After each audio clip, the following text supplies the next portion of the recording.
So many people, when they first learn to DJ, they make it unnecessarily hard for themselves. And as a result, they get frustrated, they lose interest, or quite often they just give up when really all they had to do is follow the tips that I'm going to share in this video. DJing, I swear, it doesn't have to be that difficult, and I can always get my students feeling confident behind the decks and playing a set within the first hour. Okay, but let's just jump in now and discuss the common pitfalls that are holding you back from feeling confident as a DJ and making your mixes sound awesome.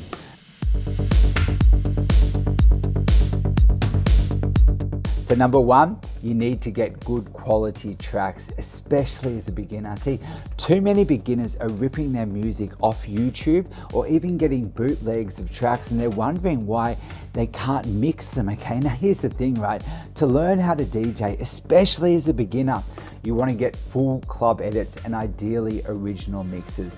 This means the tracks have not been tampered with, okay? So for instance, most non-DJs, right? They don't want to hear like a 30-second intro or a 30-second outro. They just want to hear the best parts of the track. So this means, right, if tracks are being posted on platforms for the general public to listen to, the chances are it's a radio edit, meaning a shorter version of the track.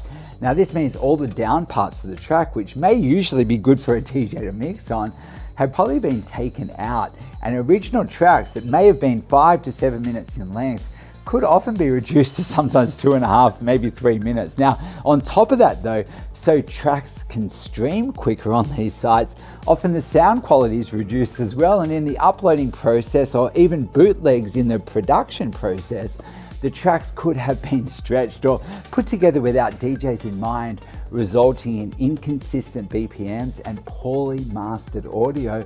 And all in all, these inconsistencies make making mixing so much harder than it needs to be.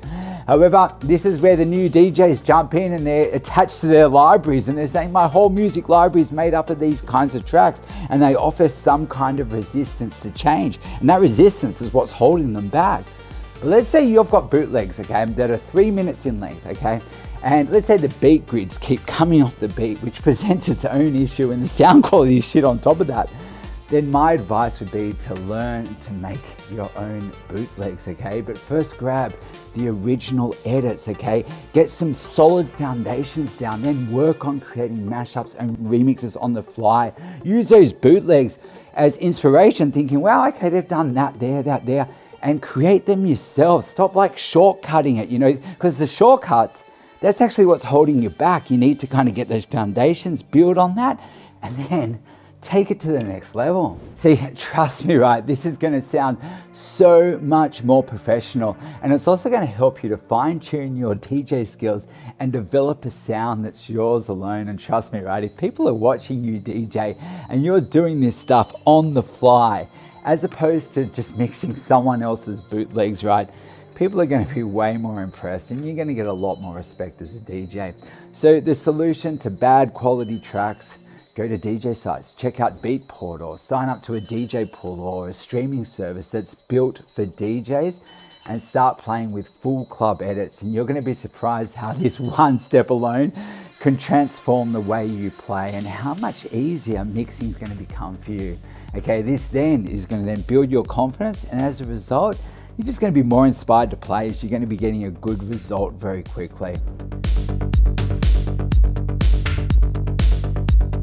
The second challenge beginner DJs face is they don't take the time to build a solid understanding of music theory, and then how to incorporate that knowledge into their mixing to assure that all of their transitions line up and sound amazing every single time. See, making your transitions line up should not be a fluke. I know when you're first starting out, it's like, oh wow, I did it. But honestly, it should be a given, something you do every single time. And in my courses, I have exercises that teach you everything you need to know about phrasing, music theory, song structure, where to mix the different types of genres, how to kind of mix more creatively based on energy, and also how to mix harmonically as well. And what's more important, mixing harmonically versus energy.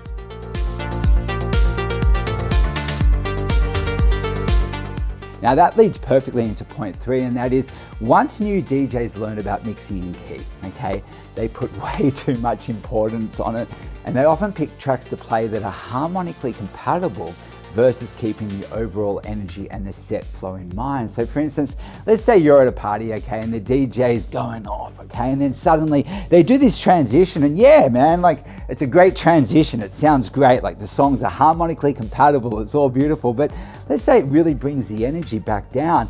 Honestly, as a result, you clear your dance floor, okay? Now trust me, people care more about energy, flow, and your track selection than perfect transitions. So don't get me wrong, I 100% love mixing in key, okay?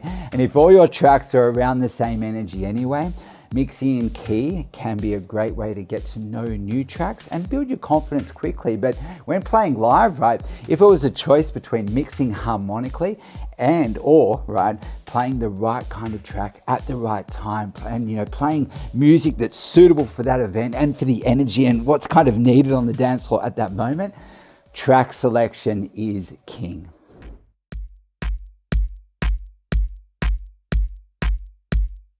You go straight for your effects and you try to combine too many different techniques too soon. So for instance, let's say spin backs, okay? So spin backs, they're fun. And if they're done moderately and timed well, they can enhance your transitions. But if you're doing spin backs like randomly, and just doing a few every few minutes and you're getting carried away with it, it gets old fast and it can even be a little bit annoying. So remember, your audience is there for atmosphere. And if they hear a track that they love, they hit the dance floor, they probably don't want to hear you messing with it too much, okay? Now, that also goes for the flanger, okay? See, new DJs love hitting the flanger, but if the original song really, let's say the original song doesn't have flanger the whole way through, what makes you think it's improving the song? Honestly, flanger, again, I teach all this in my course, but using effects moderately to enhance your transitions or maybe to enhance a part, but you should be doing it with phrasing in mind. There are things to consider when DJing. So all I'd say for you guys when it comes to effects,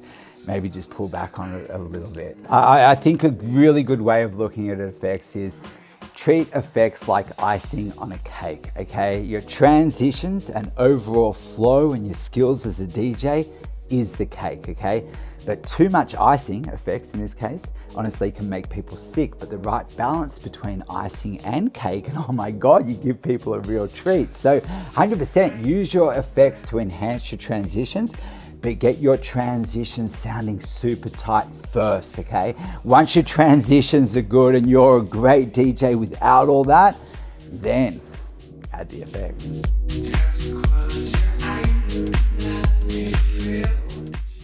You never learned how to DJ. Now, in my years of being a teacher, I've taught well over 1,000 people how to DJ when I ran Sydney DJ School, okay? And since then, I've taught tens of thousands of people through my online baby, Club Ready DJ School, okay? And through teaching all these people, I've realized a few things. Now, number one, there are teachers and then there's DJs, okay? So if you get a mate that's a DJ to teach you and they haven't figured out how to explain learning to DJ and the correct order to learn things, meaning they just don't have any teaching experience, then chances are, okay, you're going to be way more confused than when you actually started. And you're just basically going to end up with them showing off and, feeding off the extra attention that you're giving them, and you just being just feeling lost and just feeling even more removed from it, okay? Now, it's also important to note though that YouTube is a fantastic resource to teach yourself. But the issue with YouTube is all the teachers are holding back as they want their course content to be the place that delivers the real value, okay? And because content on YouTube is posted in no particular order without any kind of key foundations explained, or they're not even sequenced, you could be learning stuff in the wrong order. And it's like trying to reinvent the wheel. It's a really roundabout way of learning. Put it this way, right? I've taught many self-taught people before, okay? They've come to me to kind of tighten their skills. And honestly, there's always gaps in their knowledge, and their mixing's okay. But on a lineup of other DJs, I've seen them. They're average at best. It's Black Friday. I've been working the past 3 months behind the scenes, adding new content to my courses with one goal, okay? To make the Club Ready DJ course the #1 DJ course in the world. I know it sounds ambitious, but honestly, okay, I'm going for it. Now, all of the videos, right, they've been updated to a CDN server, which means no buffering, instant loading, and because it's one course, there's no overlapping content, just one complete package that can be applied to all gear and has sections, not upsells, okay, on how to mix all the main genres of music. And in short, this course is going to get you where you need to be very quickly, and everything is in the one place. See, for me, it's not about doing upsells, it's about building one complete package that follows the perfect sequence. Each video feeding off the last, building your knowledge whilst also making the learning experience fun and easy, yet challenging enough to keep you interested and engaged. Okay, I don't want to out-psych you, but I want to motivate you, okay? Anyway, if you want to learn to DJ and you're watching this, take it as a sign and do yourself a favor. Check out my check out my Black Friday deal. I'll link it in the description below, and I can assure you it's going to be the best thing you've done for yourself all year. And if you disagree, I'll give you a full money back guarantee. And honestly, I won't even ask you why. If you just go, I'm not happy with it, I'll just send you the refund straight away within, like, as soon as I see it. Okay, my course, it's my baby. And my students, my extended family. So hopefully welcome to the family, okay? Anyway, thanks for trusting me to be your tutor. And sure, it may look on the surface like I've been doing, like, you know, a bit less on my socials these past few months, but the truth is, right, I've been putting all my attention on what I feel passionate about. And for me, man, I've been obsessed and even on fire these past few months, taking an already great and extremely popular DJ course from awesome to, oh my God, wow, this is the best in the world. I'm going for that. Anyway, to see how far Club Ready DJ School has come since its conception 4 years ago is honestly like sensational for me. It blows my mind, okay? So thank you for everyone. You know, if you've been there from the start, special thanks. If you're watching now, again, thank you. Okay, so if you haven't already, do yourself a favor, join the Club Ready tribe. The link's in the description below. And as always, thanks for your support. And I feel this has been a really interesting year, actually. Like I've grown a lot. It's been a lot of lessons, and I feel hopefully we've all achieved a lot too. Anyway, thanks again. Check out the link in the description. Cheers. Thanks, guys.